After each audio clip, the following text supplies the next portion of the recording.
so far everything been so good. We have been impressed of what we're seeing, eat good food, and then have a good hospitality. I ate some chicken.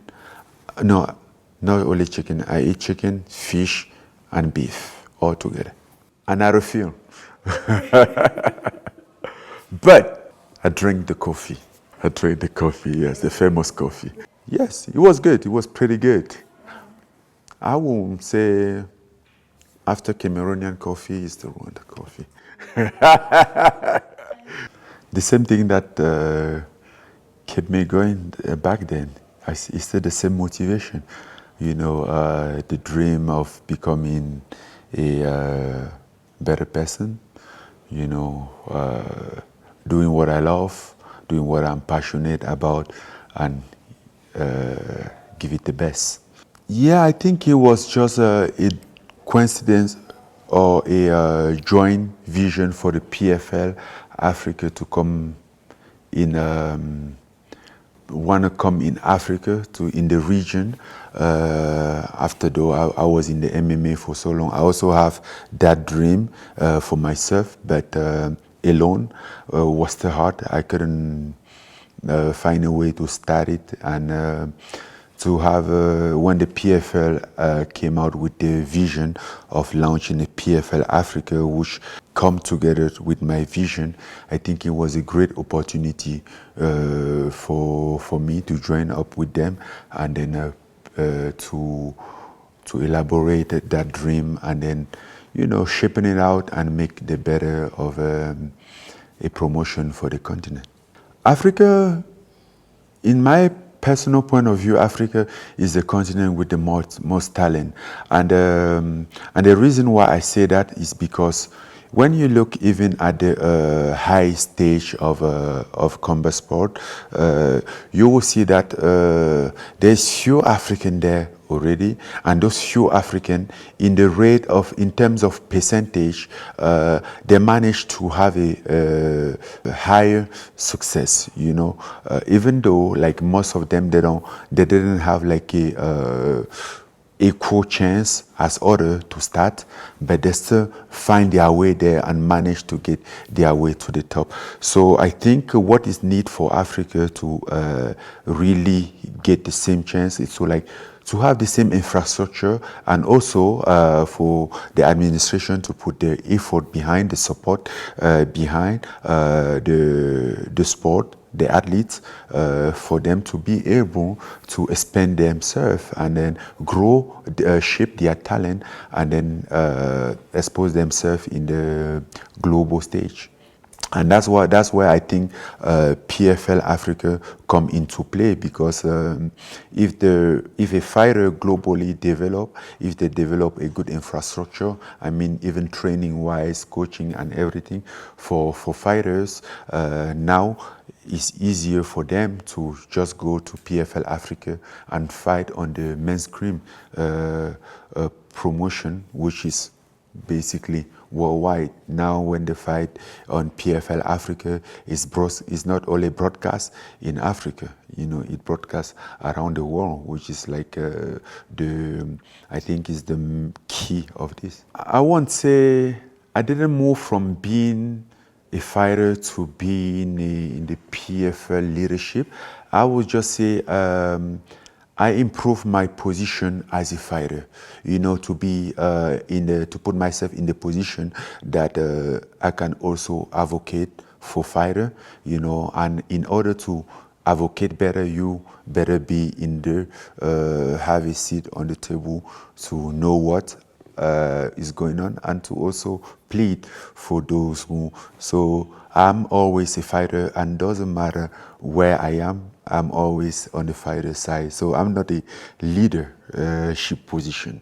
I'm in the fighter position in the organization that I joined, because therefore our dream aligns together, and I believe that they have the same respect for fighters as I do, because I'm still a fighter. I still have a career. I haven't done fighting yet. I still gonna fight, and I want to fight in the best condition. And also, those who are in PFL Africa, it's my responsibility from where I am to make sure that they are being in the good condition. That's my move. Yeah, from people seeing me as a role model, I remember at the very early stage, I was very rebellion about this, and now I'm like, no, I didn't sign for this. I'm just here to fight and this and that. Then at some point, I realized it's a responsibility that you have to take. There is this 10 years old kid watching you and want to become like you, and another one there and another one there. And at the end of the day, you think about it, you say, I was there someday, and tomorrow it might be my kid looking up to somebody and want to become like him. And what would I like that person to become? Where would I like him to lead my kid? So you feel like the responsibility to again be a better example for those who are looking up to you, because let's be honest, it's a blessing to be in that position. Not so many people in their lifetime can get in the position that some people are looking into them. So the only thing that you need to do is to recognize that and do your best into it, So I think it's a grace. Outside of fighting, the thing that I'm working about, I've always been a businessman. And that's what I tell people. I tell people that I'm a businessman in the business of fighting. So I don't approach this just as fighting. This is, for me, it's more like life. It's a lesson, and it's also a job. It's where you learn to stand up when you get hit. It's when you learn to come back when you get knocked down, or you stand up again and again and again. And I think that is the education part of it. The business part of it is how you structure and manage your own career, because unfortunately you cannot be doing this forever, and you have to think about how to leverage into that and to build a better future after when you retire fighting. And also, I like business perspective. I like to understand how things work, how they create, how they generate stuff. I always have the same advice for African talent that want to make it in the global stage. And sometimes you have some talent that have a very wrong approach. And I will be the devil advocate of telling them the truth, because some kids will just come to you and just want to become like you.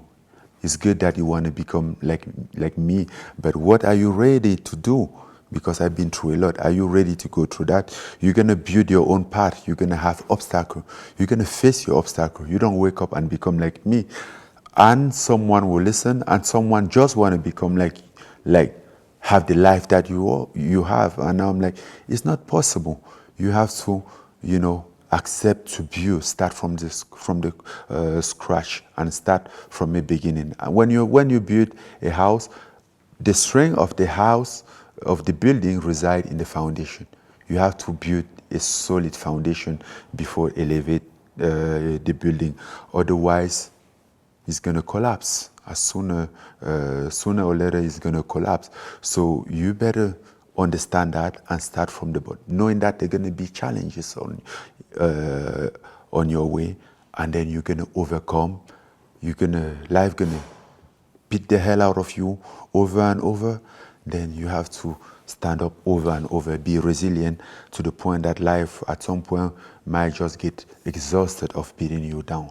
For the Rwandans that are going to be watching this interview, I want to tell them that this is the turning point of the history, in the combat sport in history. And then today, the third edition of PFL Africa is taking place in Rwanda, in this beautiful facility. Is an opportunity for them to be part of it. First of all, by start tuning up, watch the fight, and then also support their fighters, support those who are involved, and also appreciate their effort. We know whatever they are doing, and regardless of the result, respect the sportsmanship and the effort that they did to make it there. Because unfortunately, as competition related everything, there is always two results: a winner and a loser. But there is not a winner if if there wasn't a loser. So they both contribute for the sport and for the growth. So we have to recognize that as well. It's all about the beauty of the sport.